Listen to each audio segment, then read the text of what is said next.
Okay, so manifestation. It's like everywhere these days, right? Oh, yeah. But kind of overwhelming too, you know? Yeah, for sure. Is it really like just wishing on a star and poof, you get what you want? I don't know. Right. Today we're going deeper, like way deeper. We found this YouTube podcast and they try to like break down manifestation into something you can actually, do. Yeah, they're trying to make it less mystical, I guess you could say. Mm-hmm. So they define it as aligning your energy and focus and actions with your goals. So it's more than just like picturing your dream life. Yeah, definitely. It's about taking steps. The podcast uses this analogy. It's like planting a seed. Oh, okay. You can't just stick it in the ground and be like, good luck, little seed, do your thing. Like, you got to water it, give it sun. Yeah. Manifestation's the same. You got to actively participate. Gotcha. I like that. But I think a lot of people get hung up on like, how does science back any of this up? Or is it just positive vibes only? Well, the podcast talks about something called the reticular activating system. Ooh, the RAS neuroscience stuff. That's my jam. Right. So basically, think of it like a filter in your brain. Okay. And it's always scanning, looking for what's important based on what you're focused on. So like if I'm super focused on getting a new job. Your RAS might start pointing out job openings that you wouldn't have even noticed before. Oh, interesting. So it's not like, poof, dream job appears, but you're just more tuned in to what's already out there. Exactly. It makes it feel a little more grounded. They also mention the law of attraction, which a lot of people connect to manifestation. Yeah, that one gets a lot of buzz, but I always wondered, if I just think happy thoughts, will money magically fall into my lap? No. Good. It's definitely not that simple. The law of attraction is not about ignoring action. It's about aligning your thoughts with your goals and then actually working towards them. Makes sense. Okay, so we've got thoughts, actions, and our brain's doing its filtering thing. But how do we actually manifest? Like, what are the steps? Well, the podcast lays out 5 steps.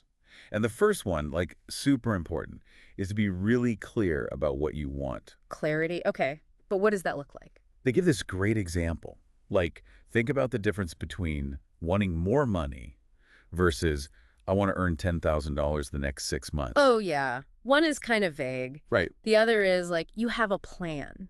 It gives your brain something to work with, Yeah. That specificity helps guide your actions. So step 1, ditch the vague wishes. Get specific. What's next? Step 2 is belief. You got to truly believe that achieving your goal is possible. That's where I struggle. Yeah, a lot of people do. Self-doubt is real. What if I'm not good enough? What if it doesn't work? That kind of stuff. Totally. So the podcast suggests instead of going for your biggest dream right away, start small.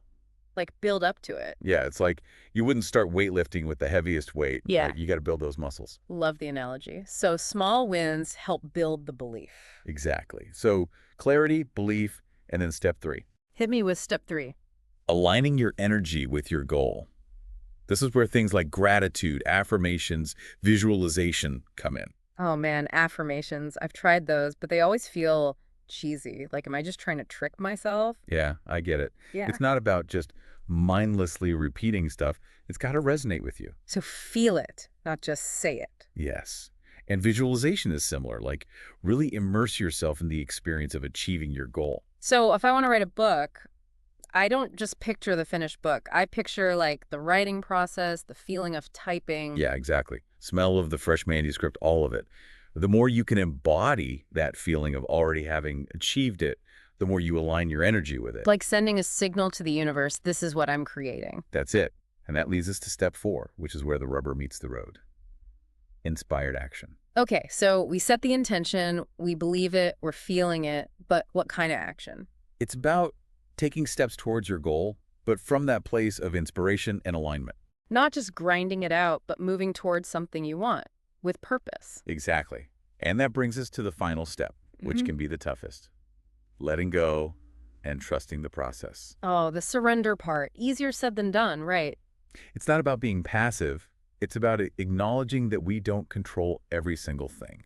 Like having faith that even if it doesn't go exactly as planned, there's something bigger at play. Yeah, that's a great way to put it. Trusting that the universe has got your back, even when things feel uncertain. You know what story really illustrates this? The one from the podcast about the Bali trip. Oh, yeah. That one's great. So there's this friend of the host, and she really wanted to go to Bali. But it seemed impossible, Like no money, no time, that kind of thing. Right. But instead of giving up, she started visualizing herself on a beach in Bali. The sand, the sun, the waves. Creating the experience in her mind. Exactly. And then she didn't wait for a miracle. She started taking small steps, saving a little money each month, researching flights. Aligning her actions even though the trip seemed far off. Exactly. And Yeah. guess what? Within a year, she manifested that Bali trip. Wow. That's amazing. So it's mindset, action, and trust. It really is. And what's even cooler is that trip was just the beginning. Oh, there's more. It totally changed her life. She discovered this passion for travel, started working remotely, created a whole new lifestyle that she loved. Wow. So manifesting that trip led to all these other amazing things. Like the universe had this bigger plan, even better than she could have imagined. It makes you wonder, like, have you ever had any personal experience with manifestation? You know, I have. I used to be pretty skeptical, but then I decided to try it out myself. Oh, I'm all ears. What did you try to manifest? I always wanted to learn to play piano, but I was like, I don't have time. I'm not talented. All those limiting beliefs. I feel that. Those thoughts can really hold you back. Right. So I was like, okay, let's try this manifestation thing. So I got clear about my goal. I wanted to play a simple song on the piano, started visualizing myself playing, feeling the keys, even put a picture of a piano on my vision board. Creating that visual reminder. Yeah. And then the most important part, I took action. Signed up for lessons, got a keyboard, practiced every day. You created the conditions for it to happen. And it worked. I'm still a beginner, but I can play a few songs now. That's so cool. It shows it's not magic. It's about aligning yourself, taking action, and going for it. Yeah, it really shifted my perspective on things. We have more power than we think. We're like co-creators of our own lives. Exactly. And that brings us to a question for our listeners.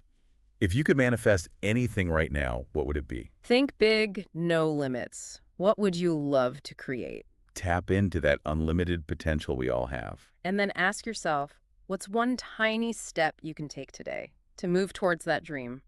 Remember, even the biggest journeys start with a single step. We'll be right back after a quick break to dive into some tools and techniques that can help you on your manifestation journey.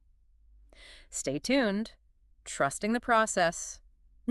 It's like way harder than it sounds, right? Definitely a tricky one. It's not about being passive. It's more like realizing you can't micromanage every little detail. Okay, so like having faith that even if things don't go exactly to plan, there's a reason, a bigger picture. Yeah, like trusting that the universe is working things out, even if it feels messy sometimes. The story about the Bali trip from the podcast really shows that, I think. Oh, yeah, that's a good one. You were telling me about it before. Right, so the podcast host has this friend, and she really dreamed of going to Bali, but it seemed impossible, No way she could afford it or something. Yeah, but instead of getting discouraged, she started visualizing herself being there in Bali, imagining the feeling of the sand, the warmth of the sun. Creating that experience in her mind, even though she wasn't there yet. Exactly. And then, instead of waiting for a miracle, she started taking little steps. Starts saving a little money each month, researching flights. She was taking action, even though the trip seemed far off. Right. It's about those consistent actions, even when the big goal feels distant.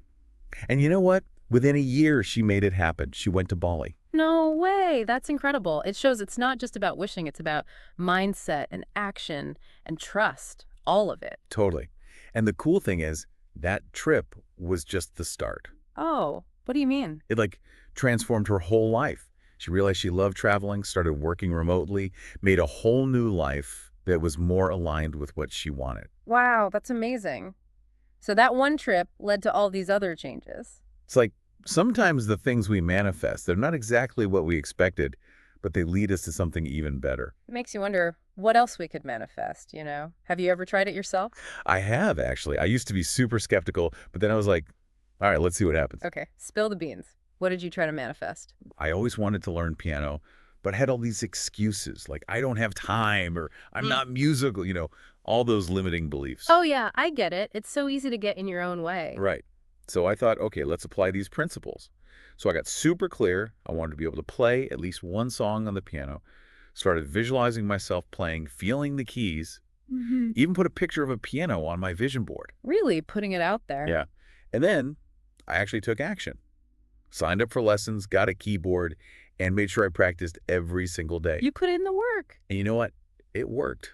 I'm still a beginner, but I can play a few songs now. That's so awesome. Proof that it's not magic. It's about taking those steps, aligning your energy, and believing in yourself. Totally. It made me realize